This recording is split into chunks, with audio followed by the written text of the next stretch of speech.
이런 가운데 주요 대기업 총수들은 어제 이재명 대통령을 만나 한미 관세 협상 완료 이후에 대한 논의를 벌였습니다. 이 자리에서 이 대통령은 대미 투자 확대가 국내 투자의 위축으로 이어지는 상황을 우려했는데 이에 주요 그룹들이 수백조 원의 국내 투자 계획을 내놨습니다. 조슬기 기자. 네, 조슬기입니다. 네, 4대 그룹이 모두 투자 계획을 내놨던데 그룹별로 주요 내용이 어떻습니까? 네, 4대 그룹은 어제 오후 이재명 대통령 주재로 열린 한미 조인트 팩트시트 후속 논의 민관 합동회의가 끝난 직후 800조 원 규모의 국내 투자와 고용 계획을 발표했습니다. 삼성그룹은 먼저 앞으로 5년간 국내 연구개발을 포함해 모두 450조 원을 투자한다고 밝혔습니다. 우선 세계 최대 반도체 생산 거점인 삼성전자 평택 캠퍼스 5공장 골조 공사를 추진하고 2028년부터 본격적인 가동에 들어가기로 했습니다. 또 삼성 SDS는 전남의 대규모 AI 데이터 센터를, 삼성 SDI는 울산의 전고체 배터리 생산 거점을 마련할 예정입니다. 삼성 디스플레이와 삼성전기는 아산과 부산에 각각 OLED 생산 시설과 반도체 패키지 기판 생산 기지를 구축하기로 했습니다. 현대차그룹은 오는 2030년까지 국내 인공지능과 로봇, 수소 등 그린에너지 생태계 육성에 역대 최대인 125조 원을 투자하기로 했습니다. SK는 AI와 반도체 등 주력 사업을 중심으로 2028년까지 모두 128조 원을, LG도 소재와 부품 장비 기술 개발과 확장에 5년간 100조 원을 투입하기로 했습니다. 네, 그리고 이재명 대통령도 재계 총수들을 만난 자리에서 적극적인 지원을 약속했죠. 맞습니다. 이 대통령은 기업인들과 합의 잘 맞아 협상이 잘 끝났다며 기업 활동에 장애가 없도록 적극 지원하겠다고 강조했습니다. 특히 규제 완화나 철폐에 관한 의견을 주면 신속히 정리하겠다며 가감없이 의견을 달라고도 말했습니다. 아울러 이 대통령은 대미 투자 확대가 국내 투자 축소로 이어지지 않도록 기업들의 협조를 거듭 당부했습니다. SBS 비즈 조슬기입니다. 대출과 부동산 관련 소식 짚어보겠습니다. 최근에 은행 대출은 시장 금리의 상승세와 은행의 연말 대출 통제가 뒤섞여 지속적인 금리 상승세를 보이고 있습니다. 급기야 일부 주택담보대출의 금리 상단이 약 2년 만에 6%대로 다시 올라선 것으로 나타났습니다. 지용배 기자. 네, 지용배입니다. 네, 그러면 자세한 금리의 상하단은 어떻고 또 이게 최근 들어서 얼마나 오른 겁니까? 네, 지난 14일 기준 4대 은행 5년 만기 은행채 주담대 혼합형 금리는 연 3.930에서 6.060% 사이인데요. 2023년 12월 이후 1년 11개월 만에 6%대의 금리입니다.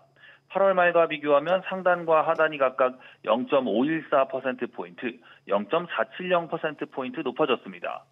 주요 지표인 은행채 5년물 금리 상승 영향인데요. 같은 기간 2.836%에서 3.399%로 0.563%포인트나 뛰었습니다.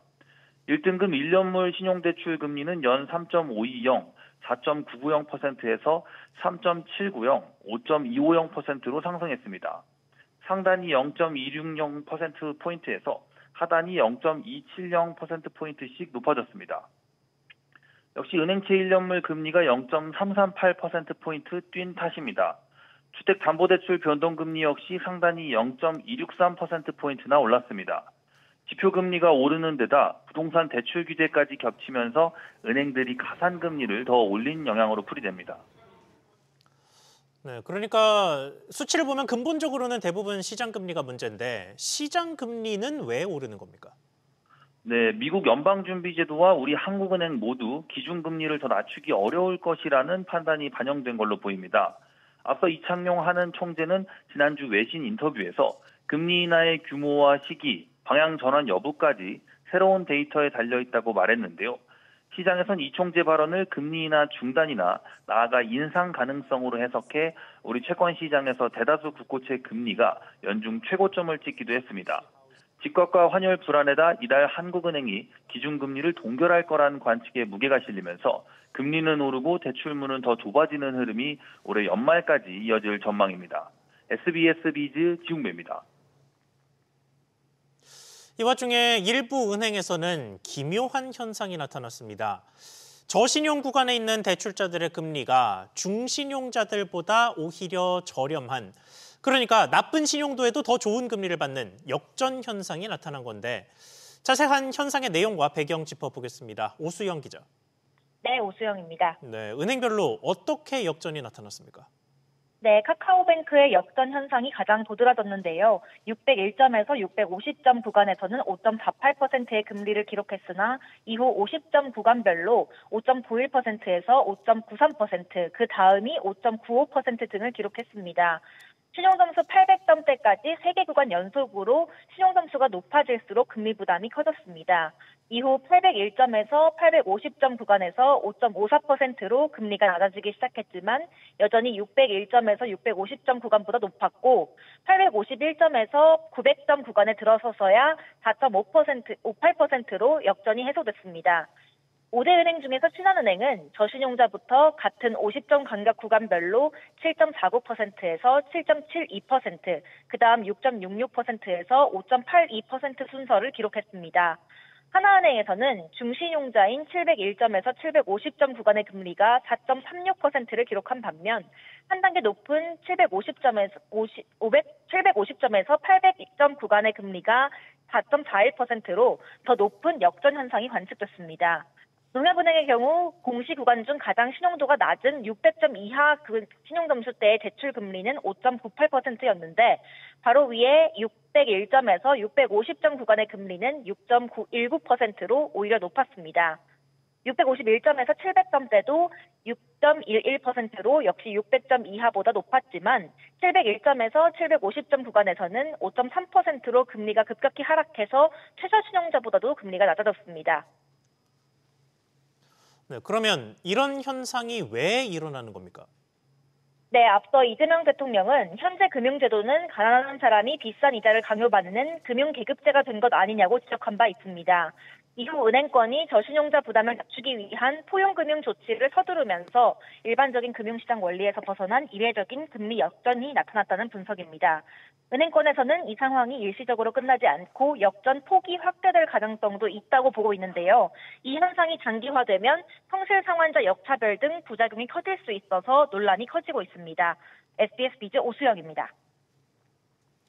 이렇게 대출 금리도 부담스럽습니다만 더 부담스러운 건 서울의 부동산 그 자체입니다. 서울에서 집을 사기 위해서는 월급을 한 푼도 쓰지 않고 14년을 모아야 한다는 정부의 공식 통계가 나왔습니다. 내 집 마련을 둘러싼 자세한 수치들 짚어보겠습니다. 이한나 기자. 네, 이한나입니다. 네, 서울의 내 집 마련 필요 기간이 다른 지역에 비해서도 유독 길었죠. 네, 그렇습니다. 지난해 기준 서울 자가가구의 연소득 대비 주택가격 배수 PIR은 중간값 기준으로 13.9배로 나타났습니다. PIR은 월급을 고스란히 모았을 때 집을 장만하는 데 걸리는 시간입니다. 서울 다음으로 PIR이 높은 지역은 세종 8.2배, 경기 6.9배, 대구 6.7배, 인천 6.6배 등의 순이었습니다. 지난해 전국 임차가구의 월소득 대비 월 임대료 비중, 임차가구 RIR은 중간값 기준 15.8%로 전년과 동일했는데요. 그러니까 전월세 세입자들은 월소득의 15.8%를 임대료로 지출했다는 의미입니다. 지역별로는 수도권은 20.3%에서 18.4%로, 광역시는 15.3%에서 15.2%로, 도는 13%에서 12.7%로 모두 하락했습니다. 네, 그러면 이미 내 집을 가진 사람들은 얼마나 됐습니까? 네, 전국 자가 보유율은 61.4%로 전년 대비 0.7%포인트 올랐습니다. 지역별로는 도지역 69.4%, 광역시 63.5%, 수도권 55.6% 순으로 높았는데 모든 지역에서 상승했습니다. 전체 가구의 점유 형태는 자가 58.4%, 임차 38%, 무상 3.6%였는데 임차 비율은 수도권이 44.4%로 가장 높았습니다. 반면 청년 가구와 신혼부부의 자가 점유율은 각각 14.6%에서 12.2%로 46.4%에서 43.9%로 감소했습니다. 고령 가구의 자가 점유율은 75.7%에서 75.9%로 소폭 증가했습니다. SBS 비즈 이한나입니다. 이미 빽빽하게 부동산이 들어선 서울은 재개발과 재건축이 주요한 공급 방식이 됩니다. 다만 과도한 개발은 오히려 집값을 자극하고 또 서울의 미관을 해친다는 우려도 있는데요. 이 문제의 대표적인 예시가 유네스코 지정 세계유산 종묘 인근의 개발 문제인데 서울시와 중앙정부 간 갈등이 격화되고 있습니다. 서주현 기자. 네, 서주현입니다. 네, 관련해서 최휘영 문화체육관광부 장관이 꽤 강경한 입장을 냈습니다. 네, 그렇습니다. 최휘영 장관은 최근 한 매체 인터뷰를 통해 지난 6일 대법원의 판결의 핵심은 문화유산의 보호는 현행법으로도 가능하다는 점이라며 국가유산청은 법이 정해진 대로 적법한 행정 조치들을 취해 나갈 것이라고 말했습니다. 앞서 대법원은 문화유산 보존지역 바깥에서의 건설 공사를 규제한 서울시 조례 규정을 서울시 의회가 삭제한 것은 적법하다며 조례가 삭제돼도 국가유산청은 문화유산법에 따라 행정 조치를 취할 수 있다고 판결을 했습니다. 최 장관은 국가유산청이 지난 13일 종묘 일대를 세계유산지구로 지정해 관리하기로 한 것도 이 같은 판결 취지의 일환이라고 강조했습니다. 자, 그러면 이에 앞서 서울시와 정부 사이 갈등의 양상은 어땠습니까? 네, 서울시는 종묘에서 170m가량 떨어진 종로구 세운 4구역에 초고층 건물 개발을 추진 중입니다. 하지만 정부는 유네스코 세계유산인 종묘의 지위를 위협할 수 있다고 보고 김민석 국무총리까지 종묘를 찾아 서울시가 일방적으로 밀어붙일 수 있는 사안이 아니다라고 비판을 했습니다. 반면 서울시는 종묘와 100m 이상 떨어져 있는 곳을 개발하는 것으로 시각적, 환경적 영향이 없다며 반박하고 있는 상황입니다. SBS 비즈 서주현입니다. 오세훈 서울시장이 정부와 갈등을 빚고 있는 사안이 또 있습니다. 오 시장의 역점 사업이었던 한강버스인데 주말 사이 또 사고 문제가 불거지면서 정부와 여당의 큰 공세를 받고 있습니다. 그렇다면 사고는 왜 났고 수습 상황은 어떤지 짚어보겠습니다. 류정현 기자. 네, 유정현입니다. 네, 우선 한강버스 대표가 결국은 고개를 숙였죠. 그렇습니다. 조금 전인 오전 9시 30분 김선직 주식회사 한강버스 대표이사가 기자회견을 열고 이번 사고에 대해 사과했습니다. 직접 들어보시죠. 버스 사고로 시민께 불편과 불안감을 드린 점에 대해서 진심으로 사과드립니다. 이번 사고는 지난 15일 오후 8시 25분쯤 잠실 선착장 인근에서 발생했습니다. 승객 82명을 태운 한강버스가 선착장 인근 수심이 얕은 곳을 지나다가 강 바닥에 걸린 건데요. 당초 항로 이탈이 없었다고 설명했던 서울시 설명과 달리 야간에 항로를 안내해주는 일부 표지 등에 불이 제대로 들어오지 않아 항로를 이탈했던 걸로 드러났습니다. 네, 그런데 이런 항로 이탈과 별개로 운영사가 한강 수심이 이렇게 낮아질 것도 예측을 못했다면서요? 그렇습니다. 한강버스는 정식 운항 이후에 여러 사고가 발생하면서 지난 9월 승객 없이 시범 운항에 들어간 바 있습니다. 그런데도 운영사는 항로 표지 등 상태는 물론 인근 수심이 배 운항에 문제가 없을지조차도 제대로 모르고 있었습니다. 상류 쪽이 수심이 낮다는 건 알고 있었습니다만은 지금 이제 갈수기다 보니까 연중 수심이 가장 낮은 상태입니다. 그래서 저희들도 지금 이렇게까지 수심이 낮아질 것으로는 미처 저희들은 예상을 못한 것은 사실입니다. 한강버스는 당분간 한남대교 남단인 마곡, 망원, 여의도 선착장만 운항하고요. 한남대교 북단은 추후 점검을 거쳐 운항 재개 여부를 검토할 방침입니다. SBS 비즈 유정현입니다. 이어서 기업들 소식입니다. KT가 지난 5일부터 받은 차기 최고 경영자 공개 모집에 접수가 마무리됐습니다. 앞으로는 심사가 본격화될 텐데 해킹 사태의 수습을 위해 전임 구현모 대표가 복귀할 거란 관측은 현실화되지 않았습니다. 김한나 기자. 네, 김한나입니다. 네, 그러면 어떤 인물들이 출사표를 던졌습니까? 네, 통신업계에 따르면 KT 현직 인사 중에서는 이현석 KT 커스터머 부문장이 지원했습니다. 또 KT 출신인 김태우 전 서울교통공사 사장과 박윤영 전 KT 기업부문장, 김혁 전 성균관대 교수와 박대수 전 KT텔레캅 대표가 언급되고 있는데요. 이외에도 주영철 전 국정기획위원회 경제 2분과 위원과 홍원표 전 SK쉴더스 대표가 있는 것으로 알려졌습니다. 다만 현 해킹 사태 수장인 김영섭 KT 대표와 기대를 모았던 구현모 전 KT 대표의 귀환은 없을 예정입니다.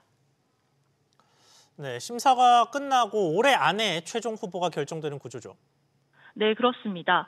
사회이사 8명으로 구성된 이사 후보 추천위원회가 사내외 후보군을 대상으로 서류 면접 평가를 거쳐 올해 최종 후보 1인을 선정하는데요. 이후 김 대표의 임기가 끝나는 내년 3월 주주총회에서 선임 여부가 결정됩니다. KT는 해킹 사태뿐 아니라 구조조정 등 내부 직원들의 반발로 대내외 경영 환경이 녹록지 않은 상황인데요. 이통 3사 간 인공지능 경쟁도 치열해지고 있어 체질 개선까지 이뤄내야 하는 과제를 안고 있습니다. 이에 ICT 전문성을 갖춘 대표가 절실하다는 의견이 나오는 가운데 이번에도 정부 입김이 작용할 경우 부작용이 적지 않을 것으로 보입니다. SBS 비즈 김한나입니다. 지난 주말 충남 천안에 있는 이랜드 물류센터에서 대형 화재가 발생하면서 이랜드가 유통하는 주요 패션 브랜드 상품들의 배송이 지연되고 있습니다. 이랜드로서는 연말 대목을 앞두고 큰 악재를 만난 셈입니다. 신채연 기자. 네, 신채원입니다. 네, 일단 기업 입장에서의 악재 이전에 소비자들의 불편이 지속되고 있는 양상이죠.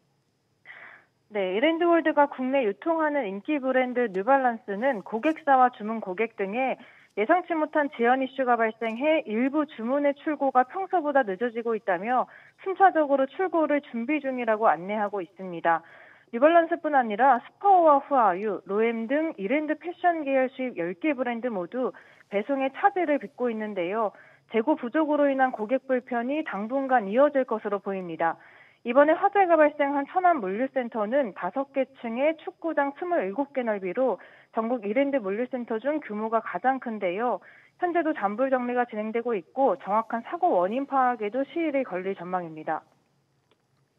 회사 입장에서도 대목을 앞두고 매출에 영향을 피할 수 없을 것으로 보입니다.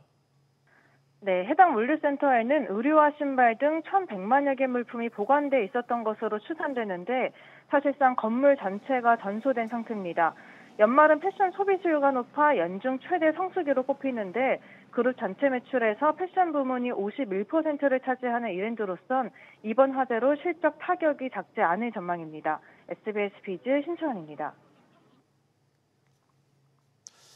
글로벌 신용평가사 무디스가 LG화학과 LG에너지솔루션의 신용 등급을 낮췄습니다.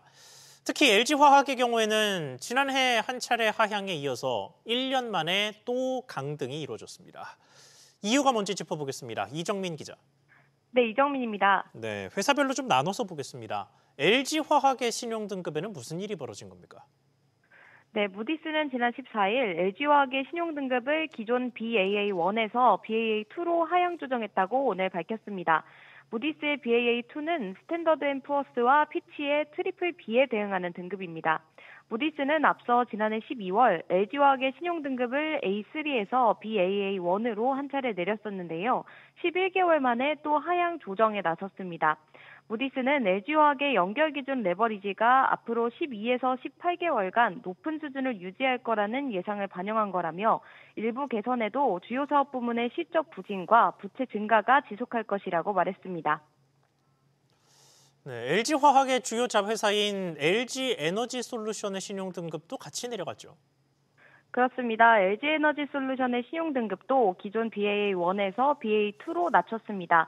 무디스는 LG화학이 LG에너지솔루션의 지분 79.4%를 갖고 있어 분석의 초점을 LG화학의 연결 재무지표에 뒀다고 설명했습니다.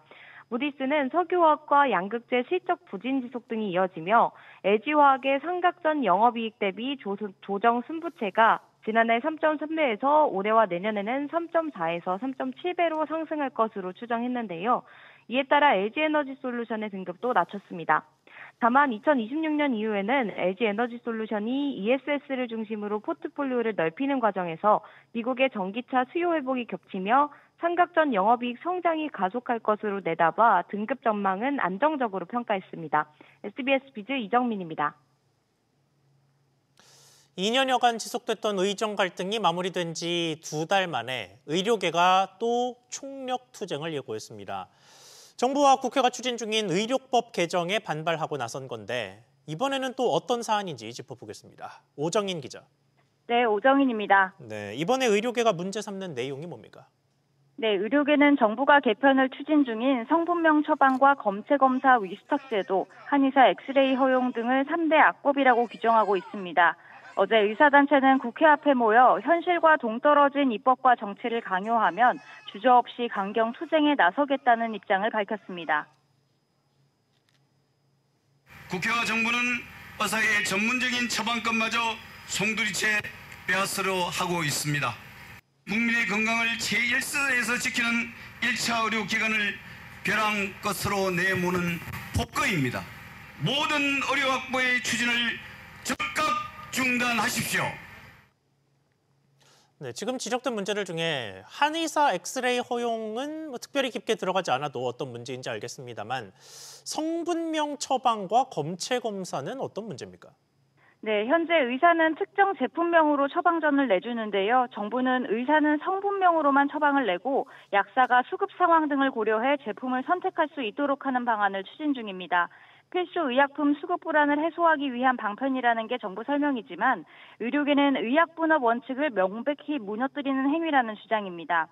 또 의원들이 혈액이나 소변 검사를 진행하면 관련 정부 지원금을 모두 직접 받은 뒤 검사를 위탁한 기관에 일정 부분 넘겨주고 있는데요. 이를 정부가 의원과 수탁기관에 각각 직접 지급을 추진하자 의료계는 이 부분에도 반발하고 있습니다. SBS 비즈 오정인입니다. 워렌 버핏 회장이 이끄는 버크셔 해서웨이가 구글의 모회사인 알파벳 주식을 3분기 대거 사들인 것으로 나타났습니다. 그간 애플을 제외하면 기술주 투자가 없다시피 했던 흐름에 새로운 변화가 감지된 건데 자세히 짚어보겠습니다. 김환진 기자. 네, 김환진입니다. 네, 6조 원어치를 사들였죠. 네, 버크셔의 지난 14일 공시자료에 따르면 9월 말 기준 알파벳 주식을 43억 3천만 달러, 우리 돈으로 약 6조 3천억 원가량을 보유했다고 신고했습니다. 버크셔가 보유한 종목 중에서 10번째로 큰 규모인데요. 그러면서 버크셔는 2분기에 이어 3분기에도 애플 지분 매각을 이어가면서 지분을 약 15% 줄였습니다.